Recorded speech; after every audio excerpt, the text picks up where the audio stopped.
ആ നീയാ? നീ എപ്പ എത്തി നാട്ടില്? ഒരു 3 മാസം മുന്നല്ലേ നീ അങ്ങോട്ട് പോയത്?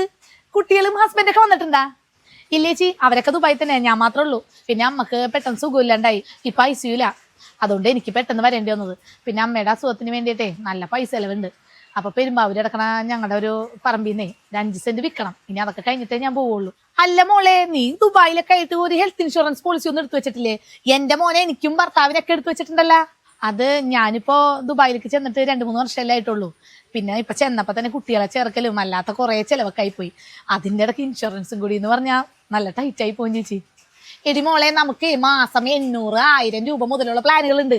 പ്രവാസികൾ ഇന്ത്യയിൽ നിന്ന് എടുക്കുമ്പോൾ 18% GST കൊടുക്കണ്ട. അതിനു പുറമെ 25% വരെ ഡിസ്കൗണ്ടും ഉണ്ട്. അത്രയും ചെലവ് കുറവ് കിട്ടുമോ? നിങ്ങൾ എവിടെ നപ്പെടുത്തേ? നീ എന്റെ ബയോലൊന്ന് പോയി നോക്കിയേ, അതിലൊരു ലിങ്ക് കൊടുത്തിട്ടുണ്ട്. അവിടെ പോയാൽ ഇന്ത്യയിലെ ഏറ്റവും മികച്ച കമ്പനികളുടെ പോളിസികളൊക്കെ നോക്കി നിനക്ക് ഇഷ്ടപ്പെടുന്നത് എടുക്കാം. പിന്നെ നിനക്ക് ഗൾഫിൽ വെച്ച് തന്നെ അമ്മയുടെ ഹോസ്പിറ്റൽ അപ്പോയിന്റ്മെന്റോ അല്ലെങ്കിൽ ലാബ് ടെസ്റ്റോ അതൊക്കെ നമുക്ക് ബുക്ക് ചെയ്യാം. മരുന്നുകൾ വീട്ടിലെത്തിച്ച് കൊടുക്കാനുള്ള സൗകര്യം ഉണ്ട്. ഇതൊക്കെ ചെയ്താലും ക്ലെയിമിന്റെ ആവശ്യം വരുമ്പോ ഞാൻ തന്നെ ഓടി വരണ്ടേ? അതൊന്നും ഇല്ല മോളെ, അതിനൊക്കെ നമുക്ക് അവരുടെ ഡെഡിക്കേറ്റഡ് റിലേഷൻഷിപ്പ് മാനേജറുടെ സഹായം കിട്ടൂല. പിന്നെ എന്തിനാ പേടി? 30 മിനിറ്റിനുള്ളിൽ, വെറും 30 മിനിറ്റിനുള്ളിൽ ക്ലെയിം സപ്പോർട്ടും കിട്ടും. ആഹാ, ഇത് കൊള്ളാലോ. എന്തായാലും ഞാൻ ബയോല ലിങ്കിൽ പോയി എടുക്കാം.